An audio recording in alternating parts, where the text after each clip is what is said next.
നമസ്കാരം. പ്രേമരാജൻ പുന്നാട്. കണ്ണൂരിൻ താരകമല്ലോ, ചെഞ്ചോര പൊൻകതിരല്ലോ, നാടിനൊരു നായകനല്ലോ പി ജയരാജൻ ധീര സഖാവ്. നാടിനൊരു നായകനല്ലോ പി ജയരാജൻ ധീര സഖാവ്. കണ്ണൂരിൻ്റെ ചെന്താരകം. കണ്ണൂരിൻ താരകമല്ലോ എന്ന് എഴുതിയാൽ പോരാ.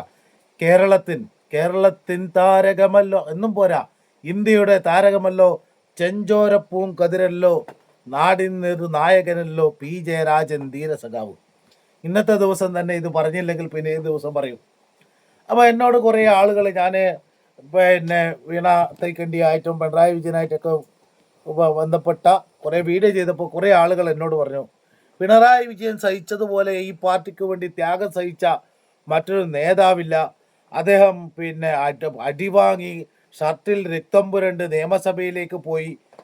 രക്തം പുരണ്ട് എടുത്തൊക്കെ പോയത് നിയമസഭയിലേക്ക് പോയി. അങ്ങനെ പോരാടിയ നേതാവാണെന്ന്. അപ്പം ഞാൻ പറഞ്ഞു, അങ്ങനെ പോരാടിയ നേതാവ് ആ പോരാട്ടേ ഉള്ളൂ. ആ പ്രായത്തിൽ MLA ആണ്, MLA ആയതുകൊണ്ടാണ് നിയമസഭയിലേക്ക് പോയത്. ആ ചെറിയ പ്രായത്തിൽ നിയമസഭയിലേക്ക് പോയി, പിന്നെ ജില്ലാ സെക്രട്ടറി ആയി, പിന്നീട് പാർട്ടിയുടെ വിവിധ പദവികൾ വഹിച്ചുകൊണ്ട് അവസാനം മുഖ്യമന്ത്രിയായി, ഇപ്പോൾ പ്രതിപക്ഷ നേതാവ് പോയി. ആ നിലയിൽ വന്നു അതിൻ്റെതായ സുഖ സൗകര്യങ്ങളെല്ലാം അനുഭവിച്ചു. പണ്ടങ്ങാണ്ട് ഒരിക്കലൊരു രക്തം പുരണ്ടതിൻ്റെ ഭാഗമായിട്ടാണ് അദ്ദേഹം ത്യാഗം സഹിച്ചു എന്നൊക്കെ പറയുന്നത്. അതായത് അദ്ദേഹത്തെക്കാൾ ത്യാഗം സഹിച്ച നിരവധിയായ രാഷ്ട്രീയ നേതാക്കന്മാരുണ്ട്. പറയാൻ കാരണം, അദ്ദേഹത്തിന് വിട്ടുവീഴ്ച, അദ്ദേഹത്തിന് പരിഗണന, അദ്ദേഹത്തിന് വേണ്ടിയിട്ട് പുതിയ നിയമങ്ങൾ ഉണ്ടാക്കുകയൊക്കെ ചെയ്യുമ്പോൾ പാർട്ടിക്ക് വേണ്ടി ജീവത്യാഗം ചെയ്തതിന് സമാനമായ ത്യാഗം ചെയ്ത ആളുകളുണ്ട്. ഇപ്പോൾ ഇ പി ജയരാജൻ സഹിച്ച പോലത്തെ ഒരു ത്യാഗമോ വേദനയോ വ്യതയോ മറ്റേത് ജയരാജനും സഹിച്ചിട്ടില്ല. മറ്റേ ജയരാജൻ എന്ന് പറഞ്ഞാൽ മറ്റേ ജയരാജൻ, നമ്മുടെ ജില്ലാ സെക്രട്ടറിയായി പൊളിറ്റിക്കൽ സെക്രട്ടറി ആയിട്ട് പോയ ജയരാജൻ. ആ ജയരാജൻ ഒരു സൂചി കൊണ്ട എന്താ പറയേണ്ടത്, ഒരു വേദന പോലും സഹിച്ചിട്ടുണ്ടാവില്ല എന്നാണ് മനസ്സിലാക്കുന്നത്. അത്ര വലിയ ഇവരൊന്നും ത്യാഗം സഹിച്ചിട്ടില്ല. ഇ പി ജയരാജനെ വെടിയേറ്റു. ആ ഉണ്ട ഇന്നും കഴുത്തിൽ പേറി, അല്ലെങ്കിൽ അതിൻ്റെതായ ഒരുപാട് പ്രയാസങ്ങൾ പേറി ഇന്നും അദ്ദേഹത്തിനൊന്ന് നിവർന്ന് കടക്കാൻ പറ്റില്ല. ശ്വാസതടസ്സം നേരിട്ടിട്ട് ഒരുപാട് ഫെസിലിറ്റികൾ വേണം. കാറിൽ മര്യാദയ്ക്ക് ഇരുന്ന് യാത്ര ചെയ്യാൻ കഴിയില്ല, അത് സ്പീഡിൽ സംസാരിക്കാൻ പറ്റില്ല. ഒരുപാട് അതിൻ്റെതായ പ്രയാസങ്ങളെയും വഹിച്ചുകൊണ്ടാണ് അദ്ദേഹം ജീവിക്കുന്നത്. അങ്ങനെ ജീവിക്കുന്ന ഒരു വ്യക്തിയാണ്. അദ്ദേഹത്തിന് ഒരുപാട് പ്രശ്നങ്ങളുണ്ട്. എന്നിട്ടും ഈ പ്രസ്ഥാനത്തിന് വേണ്ടിയിട്ട് ഒന്ന് പുകയടിച്ചാൽ അപ്പോൾ ശ്വാസം മുട്ടുന്ന, ഇപ്പോഴും സ്വസ്ഥമായി ഒന്ന് കിടന്നുറങ്ങാൻ കഴിയാത്ത ഒരു വ്യക്തിയാണ് സഖാവ് ഇ പി ജയരാജൻ. അതേപോലെ തന്നെയാണ് സഖാവ് പി ജയരാജൻ. അങ്ങനെ പറഞ്ഞാൽ പോരല്ല. പി ജയരാജൻ അവതരിപ്പെടും ഒരു തിരുവോണ നാളിൽ ആ നാട്ടിലെ സംഘടനാ പ്രവർത്തനങ്ങൾക്ക് നേതൃത്വം കൊടുത്ത് അന്ന് ഓണനാളിൽ എല്ലാ പ്രവർത്തകരുടെയൊക്കെ വീടുകളിൽ പോയി ആ ക്ഷേമങ്ങളൊക്കെ നോക്കി ഭാര്യയോടും മക്കളോടും ചേർന്ന് ഓണമുണ്ണാൻ വേണ്ടി വീട്ടിലേക്ക് വന്നിട്ട് ഓണം ഉണ്ണുമ്പോൾ RSSൻ്റെ അക്രമികൾ, കാപാലികമാർ കൊല്ലാൻ വേണ്ടിയിട്ട് അദ്ദേഹത്തിൻ്റെ വീട്ടിലേക്ക് കയറി കൊത്തി തറച്ച് അദ്ദേഹം അതിനെ പ്രതിരോധിച്ച് ഒടുവിൽ ബാത്റൂമിലിട്ട് കൊത്തി തകർന്ന് മരിച്ചു എന്ന് ഉറപ്പുവരുത്തി ആ നിലയിലേക്ക് വന്നപ്പോൾ കൈവിരലുകൾ അറ്റുപോയി, പല തരത്തിലുള്ള ക്ഷതങ്ങളേറ്റ് അദ്ദേഹം മരിച്ചു എന്ന് ഉറപ്പുവരുത്തുന്ന രീതിയിൽ ഉറപ്പുവരുത്തിയിട്ടാണ് ആ അക്രമികൾ അവിടുന്ന് പോയത്. പിന്നീട് അവിടുന്ന് അദ്ദേഹത്തെ ഹോസ്പിറ്റലിലേക്ക് കൊണ്ടുപോയി. അല്പം ജീവൻ ബാക്കിയുണ്ടെന്ന് കണ്ടപ്പോൾ അവിടെ നിന്ന് മെഡിക്കൽ സയൻസിൻ്റെ പ്രവർത്തനം എറണാകുളത്തേക്ക് എത്തിച്ച് എറണാകുളം ഹോസ്പിറ്റലിൽ നിന്ന് ദീർഘനാളായിട്ടുള്ള ചികിത്സകൾ കഴിഞ്ഞിട്ട് പാർട്ടി സഖാക്കൾ ഇവിടുന്ന് രക്തവുമായി പോവുകയാണ്, രക്തം കൊടുക്കാൻ വേണ്ടിയിട്ട്. അങ്ങനെ രക്തം കൊടുത്തും അദ്ദേഹത്തെ ജീവൻ കൊടുത്തും അദ്ദേഹത്തിനെ ജീവിതത്തിലേക്ക് തിരിച്ചു കൊണ്ടുവന്ന് ശരിക്കും പറഞ്ഞാൽ ഇന്ന് ജീവിക്കുന്ന രക്തസാക്ഷിയാണ്. പുഷ്പൻ കിടപ്പിലാണെങ്കിൽ ഇദ്ദേഹം കിടപ്പിലല്ല എന്ന് മാത്രമേ ഉള്ളൂ. പക്ഷേ ഇദ്ദേഹത്തിന് ശരീരത്തിൽ ഇന്നും നിരവധിയായ അവശതകൾ. ഒരു കൈ അനക്കാൻ പറ്റുന്നില്ല. നിങ്ങൾക്ക് ആഹാരം കൈ നിറയെ എടുത്ത് കഴിക്കാൻ വേണ്ടി പറ്റുമ്പോൾ അദ്ദേഹം ഇന്ന് സ്പൂണ് കൊണ്ട് കഴിക്കണം. ഏതൊരു മനുഷ്യനും ഒരു ആഗ്രഹം ഉണ്ടാവും, ഒന്ന് കുഴച്ച് ഒരു ഭക്ഷണം കഴിക്കണം, ഓണം ഉണ്ണണം എന്നുള്ളത്. അദ്ദേഹത്തിന് സാധിക്കില്ല.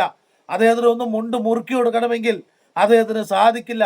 രാവിലെ എന്താ പറയേണ്ടത്, ഒരു പാവയെ ഉടുത്ത് അണിയിക്കുന്നത് പോലെ യമുനേച്ചി എല്ലാം ഇട്ട് അണിയിച്ച് അവരെ വീട്ടിൽ നിന്ന് അയക്കും. ഒരു മുണ്ടെല്ലാം ഇട്ട് ബെൽറ്റ് ഇട്ടിട്ട് ആ ഇട്ടതിന് അതും എടുത്തിട്ട് അദ്ദേഹത്തിന് എന്താ പറയേണ്ടത് കയ്യുമില്ല. അങ്ങനെ കൈ ഒരു ദേഹാസകലം മുറിവിൻ്റെ പാടുകളാണ്. വിരലറ്റുപോയി. അറ്റുപോയ വിരൽ പിന്നെയാണ് അവിടെ എത്തി ബാത്റൂമിൽ നോക്കുമ്പോഴാണ് വിരലിൻ്റെ കഷ്ണം ഉണ്ടായത്. അതങ്ങ് എത്തുമ്പോഴേക്ക് അതിന് ചലനശേഷി നഷ്ടപ്പെട്ടു പോയിട്ടുണ്ട്. ഇങ്ങനെയാണ് കൈപിടിക്കുക. ആ നിലയിൽ എന്താ പറയേണ്ടത് അക്രമത്തെ നേരിട്ട് അതിജീവിച്ച് ഇപ്പോഴും അതിൻ്റെ പ്രയാസങ്ങൾ പേറി നിൽക്കുന്ന ഒരു ധീര സഖാവാണ്, ചെന്താരകമാണ് സഖാവ് പി ജയരാജൻ. പക്ഷേ പി ജയരാജന് 75 വയസ്സിൽ ഇളവില്ല. പി ജയരാജന് സംസ്ഥാന സെക്രട്ടേറിയറ്റിലേക്ക് കേന്ദ്ര കമ്മിറ്റിയിലേക്ക് സ്ഥാനമില്ല. പി ജയരാജന് വീണ്ടും ജില്ലാ സെക്രട്ടറി ആക്കാൻ വേണ്ടി പറ്റുന്നില്ല.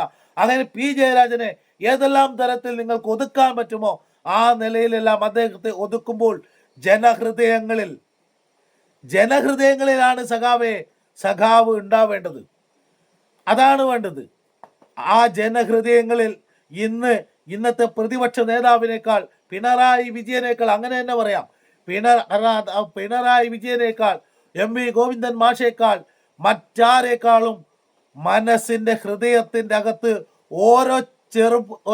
ഓരോ സഖാവിൻ്റെയും ഹൃദയ തുടിപ്പായി ഇന്നും ജ്വലിച്ചു നിൽക്കുന്ന ഒരു നേതാവാണ്. നിങ്ങൾ ഏത് പ്രായത്തിൻ്റെ പേര് പറഞ്ഞ് അദ്ദേഹത്തെ മാറ്റി നിർത്തിയാലും അതാണ് ഞാൻ പറഞ്ഞത്. പിണറായി വിജയൻ സഹിച്ചതിനേക്കാൾ വലിയ ത്യാഗം സഹിച്ച രണ്ടാളുകളാണ് ഇവർ. ഇവർക്ക് 75 വയസ്സ് എന്നുള്ളതിന് ഇത് മാറ്റിക്കൊടുത്തിട്ട് പരിഗണന കൊടുക്കാത്തത്? ഇവരെ ജീവിക്കുന്നിടത്തോളം ജീവിക്കട്ടെ. അദ്ദേഹം നിരവധി പ്രശ്നങ്ങളിലൂടെ അതിജീവിച്ച് സംഘടനാ പ്രവർത്തനം ഇപ്പോഴും നടത്തുന്ന ജനകീയ അംഗീകാരമുള്ളൊരു നേതാവാണ്.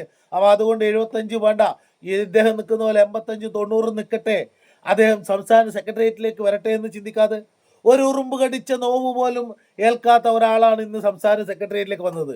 ജയരാജേട്ടനെ സംബന്ധിച്ചിടത്തോളം, പി ജയരാജേട്ടനെ സംബന്ധിച്ചിടത്തോളം ഇപ്പോൾ 75 വയസ്സായി. നോക്കാം നമുക്ക് അദ്ദേഹത്തിന് വിട്ടുവീഴ്ച ഉണ്ടാവില്ലേ, അദ്ദേഹത്തിന് പരിഗണന ഉണ്ടാവില്ലേ എന്ന്. 75ൻ്റെ പേര് പറഞ്ഞ് അദ്ദേഹത്തെ മാറ്റി നിർത്തുമെന്ന്. അങ്ങനെ മാറ്റി നിർത്തിയാൽ നിങ്ങൾക്ക് അദ്ദേഹത്തെ സ്ഥാനങ്ങളിൽ നിന്ന് മാറ്റി നിർത്താൻ കഴിയുമായിരിക്കും.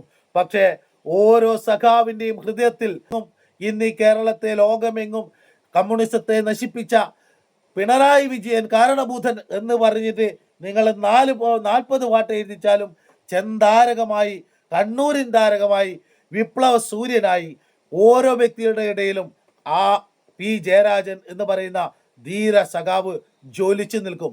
കാരണം അദ്ദേഹം മരണത്തെ അതിജീവിച്ച് അതിൻ്റെതായ വേദനകളും അതിൻ്റെ പ്രയാസങ്ങളും പേറി ജീവിക്കുന്ന ഒന്ന് മൂത്രമൊഴിക്കണമെങ്കിൽ ഒരാളുടെ സഹായം വേണം, അങ്ങനെ ജീവിക്കുന്ന, അല്ലാതെ പണ്ടെങ്ങാനും ഒരു ഷർട്ടിനകത്ത് ചെറിയൊരു ചോര പുരണ്ടു എന്ന് പറഞ്ഞ്, ചെറിയൊരു മർദ്ദനമേറ്റു എന്ന് പറഞ്ഞിട്ട് അവർക്ക് ഇപ്പോഴും പരിഗണന കൊടുക്കുമ്പോൾ ഇവിടെ ഇന്നും ജീവിക്കുന്ന രക്തസാക്ഷിയായി, ഇന്നും ആ ഓരോ പ്രയാസങ്ങളും അപ്പോഴും RSSൻ്റെ ഭീഷണി, RSSൻ്റെ വലിയ രാഷ്ട്രീയ എതിരാളികളുടെ ഭീഷണി ഉണ്ടായിട്ടും ഇപ്പോഴും എന്താ പറയേണ്ടത് ഉരുക്ക് മുഷ്ടിയോടെ അദ്ദേഹം ഈ സഖാക്കളുടെ ഹൃദയങ്ങളുണ്ട്. അദ്ദേഹത്തെ പോലെ ആളുകൾ സംസ്ഥാന സെക്രട്ടറി ആയിട്ട് ഈ കേരളത്തിൽ പി ജയരാജനെ പോലുള്ള ആളുകൾ വന്നിട്ടുണ്ടെങ്കിൽ കേരളത്തിലെ പാർട്ടിക്ക് സടകുടഞ്ഞെഴുന്നേക്കും, വലിയ മാറ്റം ഉണ്ടാവും. കണ്ണൂർ ജില്ലാ സെക്രട്ടറി ആയിട്ടുണ്ടെങ്കിൽ പാറശാല മുതൽ കാസർഗോഡ് വരെ അതിൻ്റെ മാറ്റങ്ങൾ നിങ്ങൾക്ക് കാണാൻ പറ്റും. പക്ഷെ നിങ്ങൾ അദ്ദേഹത്തെ ഒതുക്കി മൂലക്കിരുത്തുമ്പോൾ ജനഹൃദയങ്ങളിൽ അദ്ദേഹത്തെ ഒതുക്കാൻ കഴിയില്ല. അപ്പോൾ ജയരാജേട്ടൻ ജീവിതത്തിലേക്ക് തിരിച്ചു വന്നപ്പോൾ അദ്ദേഹം നടത്തിയൊരു പ്രസംഗമുണ്ട്, ആദ്യമായി നടത്തിയത്. ഇപ്പോഴാണ് ഞാനൊരു സഖാവായത്, ഇപ്പോഴാണ് ഞാൻ പാർട്ടിയായത്.